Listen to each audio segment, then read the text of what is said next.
Welcome to Passport Required. I'm Kim Covert, owner and lead travel designer at Silverleaf Travel. And I'm Gary Covert. Together, we are on a mission to help experienced travelers and would-be travelers get even more informed, inspired, and get moving so that they can enjoy great travel experiences and make memories that will last. We believe that travel offers so many opportunities to improve the quality of our lives. Travel helps us learn more about the world, ourselves, and those closest to us. It keeps us vibrant, fresh, and connected, and travel helps us celebrate life. We invite you to join the Silverleaf Travel Facebook page so that we can amplify our impact and help people get off of and stay off of what we'd like to call Someday Island. We know you're going to love this episode, so let's get after it.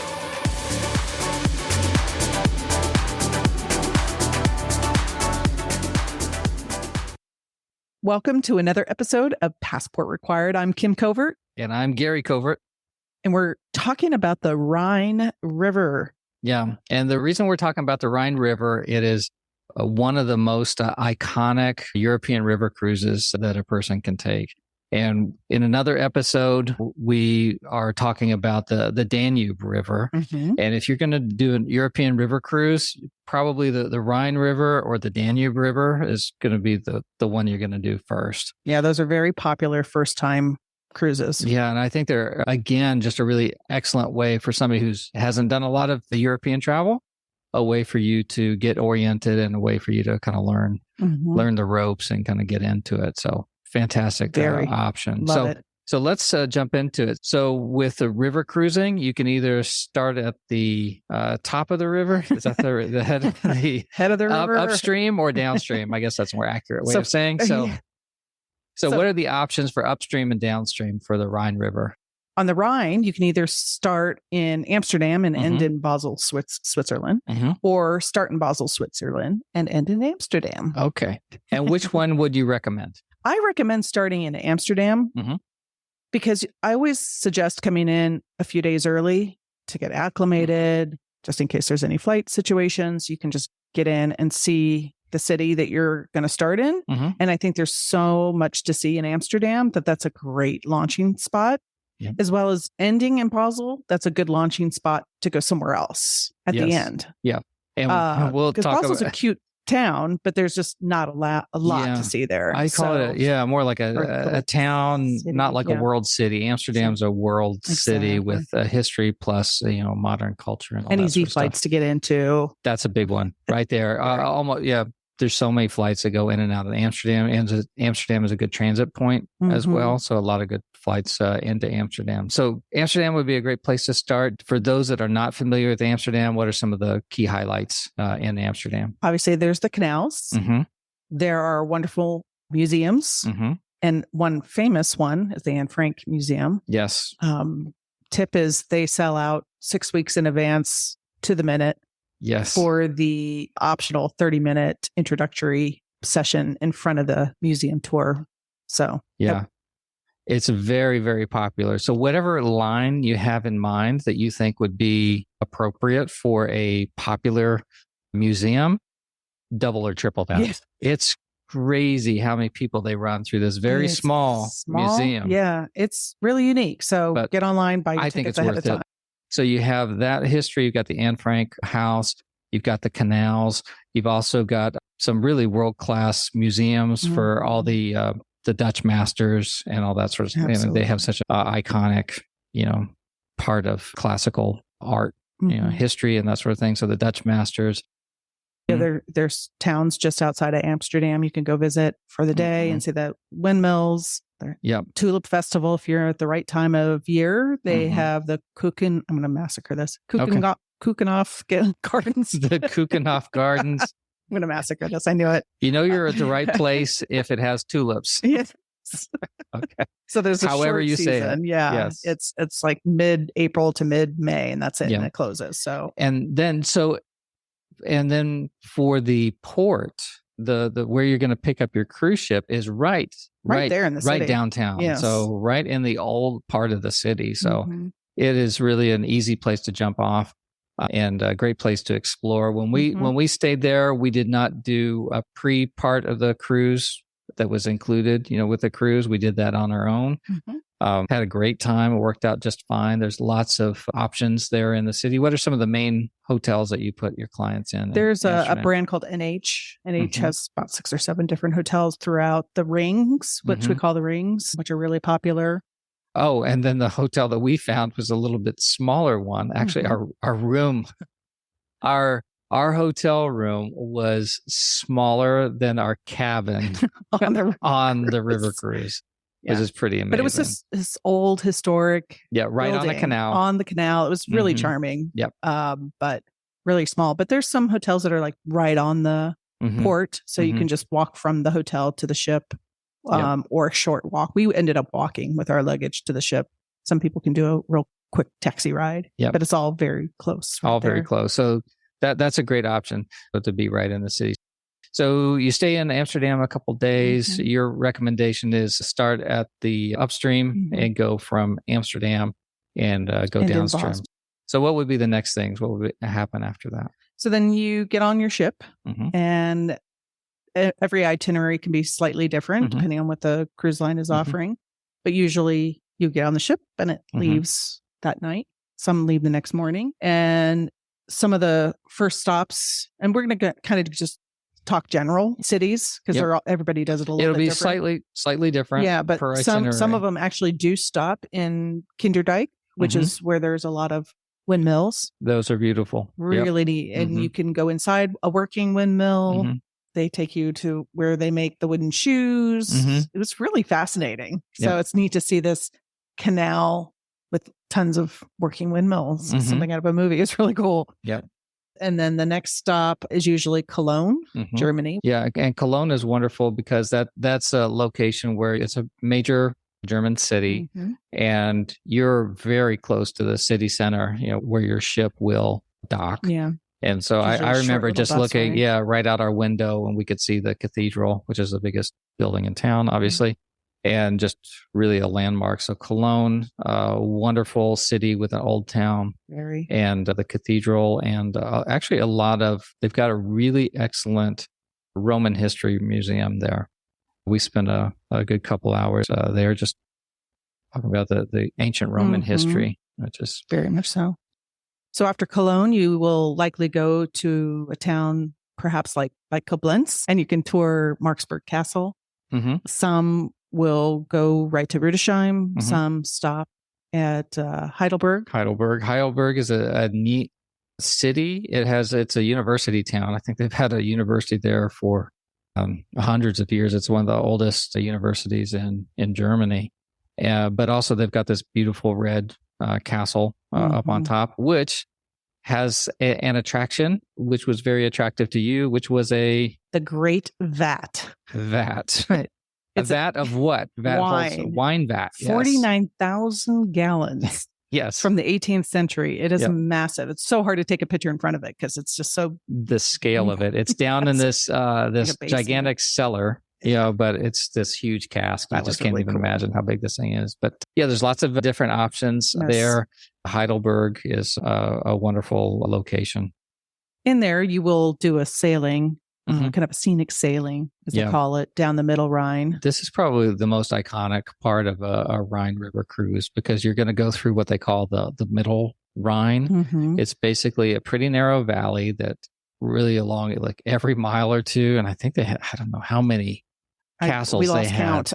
Yeah. So you'll go through, you won't be getting off the ship. You'll just be sailing through, and the tour guide will be narrating, what you're going past. But it's just a beautiful scenic day. You'll be sailing through this area, and they'll be describing for you the many different castles as you go along. And I might be butchering this history, but the takeaway from me is most every time that they would describe the castle that we were looking at and say, blown up by the French in the 1700s, it was reconstructed. And you hear that about 10 times. Yeah. So anyway, the French went on a bit of a rampage at some point down the Rhine. But anyway, it's just really a scenic area and just beautiful. And then certain points of the year, they will have a special festival down there, which you can describe. So that's when they the flame thing. Oh, the Rhine of Flames. Yes. Sorry. I'm going to try to get us on this in the next year or two. Yeah. There is this festival called the Rhine of Flames. And apparently up and down the Rhine, they light these fires and whatnot and celebrations along the river. And it's supposed to be spectacular. So hopefully we'll be able to see this in the next year or two. Yeah. So that would be really something to see. So anyway, it's a very scenic part. And then there's some rocks that are described as the Lorelei. And there's some story related to a siren or something that would lure sailors to their death on these particular rocks. It's called the Lorelei. But they'll point it out. It's a very famous rock on the river. But you see these vineyards just going up these massively steep hillsides, and they pick those grapes by hand still to this day. Yeah. Because you can't get you equipment up there. Get There's no way up there. It's just such a pretty part of the river. Yeah. So if you're tired of going through an ABC, another beautiful church or cathedral or castle, this is a very nice day to just kind of take it all in, and you're just seeing the scenery. Yeah, and it's not all day, but it's going from one city to the next city. So yeah. So that's a nice relaxing afternoon. It really was. Yeah. So then the next stop might be Strasbourg in France, which we both really enjoyed. Oh, beautiful city. Such a pretty city. A nice blend of, because I think it's been in dispute between it's Germany, it's this century, it's French another century, and I'm probably, pissing off every French person and German person listening to this, but something like that. So anyway, they've got a lot of history of going back and forth. And then you might stop in the next city, which I'm probably going to massacre this. You will massacre it. Go ahead. Yeah. Breisach? Maybe, yeah. That's probably better. But it's close to wine country. It's near Alsace. Yes. Which we did wine tasting in this person's home. I felt like we were in their home at this winery. It was really pretty. Yeah, Alsatian wine is something to take note of, and we had a really good experience with that winemaker. I think that's where we also picked up a couple bottles. They make a sparkling wine, which they can't call champagne, but it's an Alsatian champagne, and it was a rosé. Yes. And some of the most delicious bubbles My mouth is watering. I've ever had.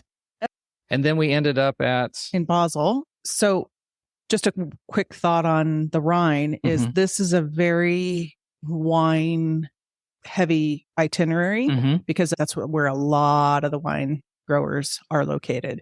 This is a great itinerary if you love wine.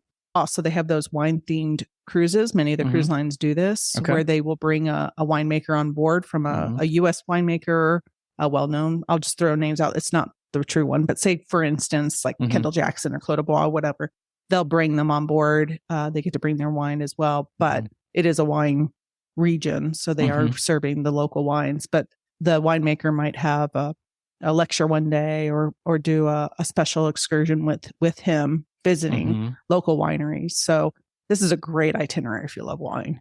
Yeah, you're going through some of the best winemaking regions in Germany. So we end up in Basel, and unfortunately, we have to get off the ship at that point in After Basel. Seven wonderful days. Yeah.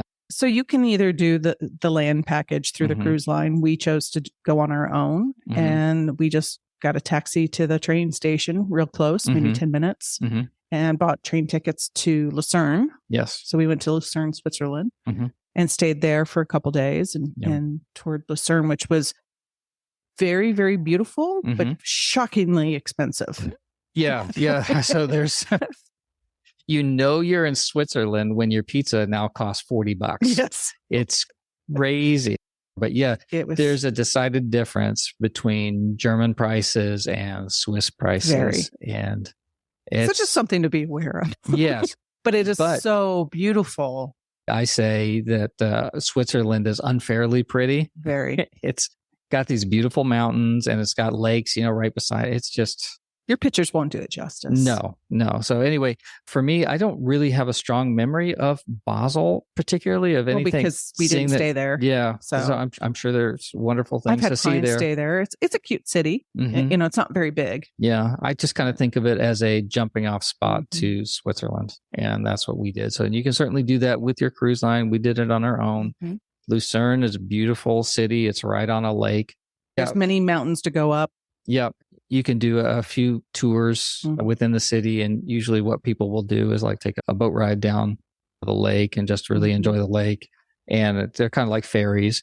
And then they'll take you to some location where then you can then take a gondola or a little train up to the top of the mountain, very high up. So yeah, bring a sweater. Right.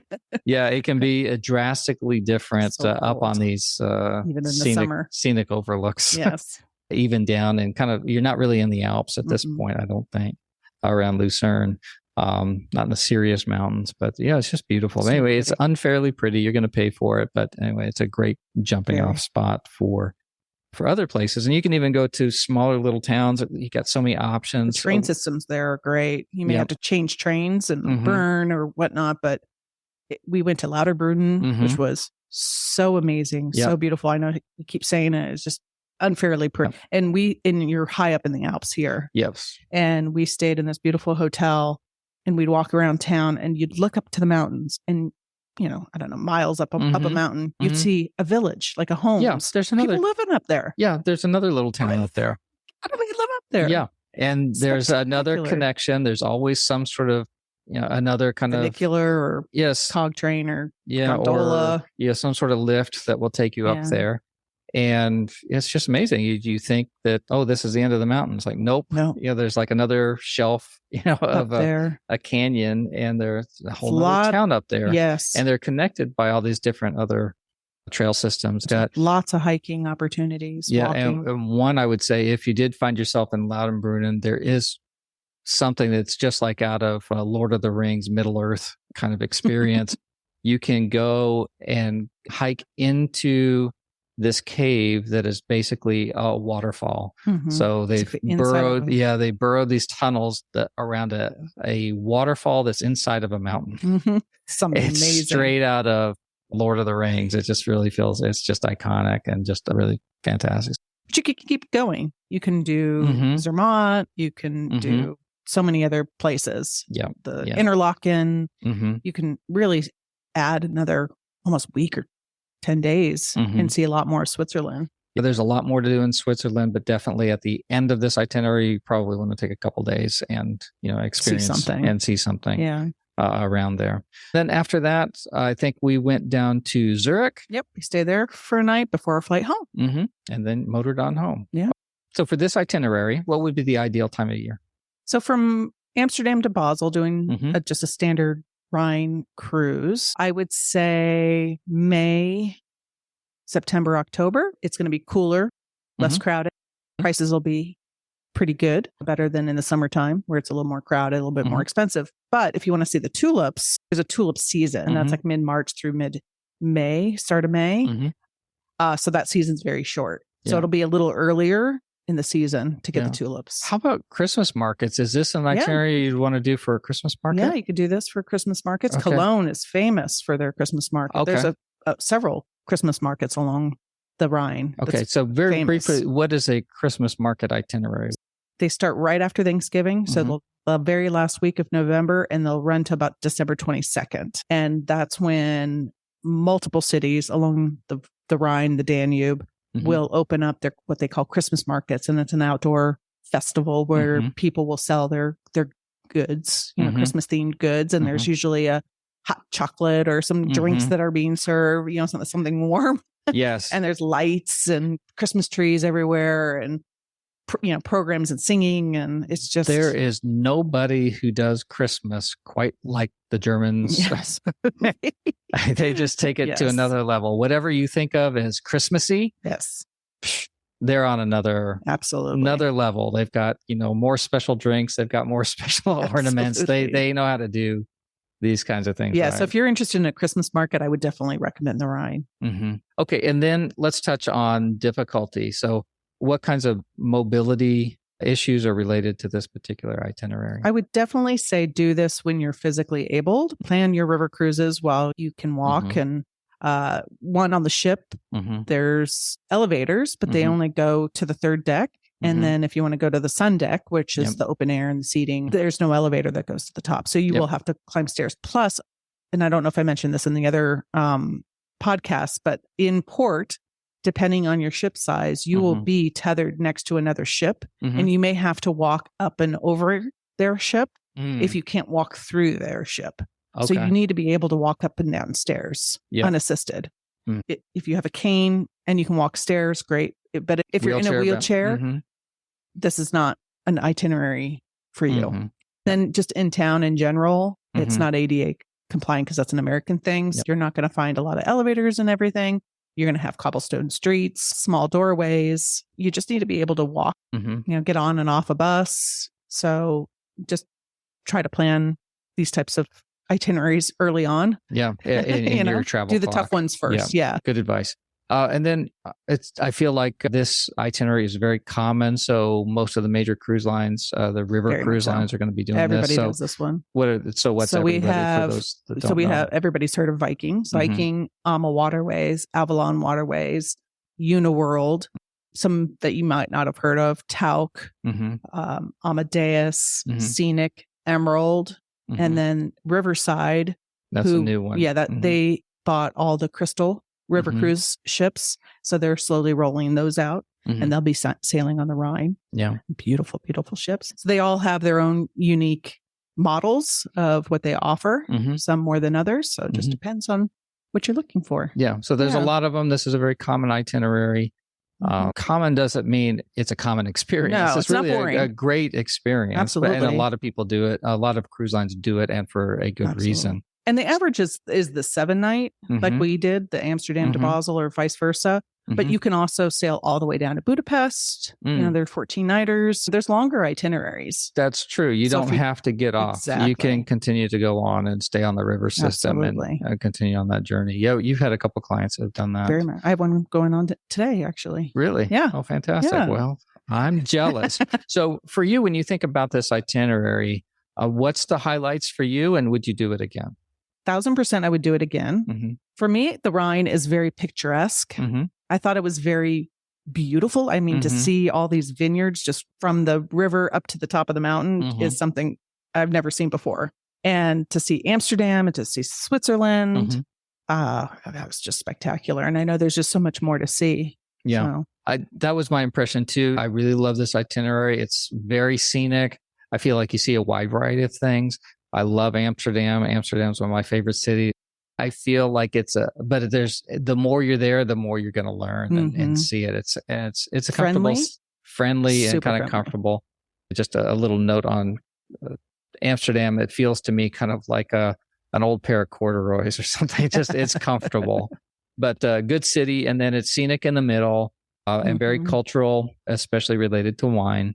And then you can continue on another river cruise itinerary if you wanted to, or you can jump off and go experience Switzerland as long as your wallet allows. Okay. So what are your final thoughts about this itinerary, and for any of those people out there that are thinking about doing a river cruise or doing this particular itinerary in general? I would highly recommend a river cruise. I would recommend doing that early in your travel time clock while you're physically able-bodied. And just know it's a little bit more expensive than ocean cruising. If you've been ocean cruising, it's just because it's so much more intimate. It's small ships. There's much less people, but they do include a lot more than what ocean cruising depends on the cruise line that you've done. It's just a great way to see. You're getting a cruise. I highly recommend you're getting an excursion every day. Absolutely. Really, every little bit's a tour. Great. Okay. What about you? Yeah, I think it's a fantastic itinerary. I think a great experience. I think people will love it for a lot of reasons. And if you're not a very experienced European traveler, this is a great way to get your toe in the water and to get started. Yes, very good. So that's our thoughts about the Rhine River. Yep. But remember, a path to someday leads to a town called nowhere. So grab your passport and let's go somewhere. Let's get going. Let's go.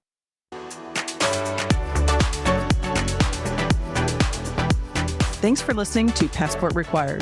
Please be sure and join the Silverleaf Travel Facebook page so that we can connect with you. It is also a great place to share your own travel tips, experiences, and wisdom with the Silverleaf Travel community. If you got something out of this episode, we would love it if you would subscribe and also give us a rating and review. We always want to get better, and we will read all of your comments and suggestions for topics so that we can make this podcast the best resource possible. My name is Gary Covert. And I'm Kim Covert. Thanks for listening, and thank you for being a part of the Silverleaf Travel community.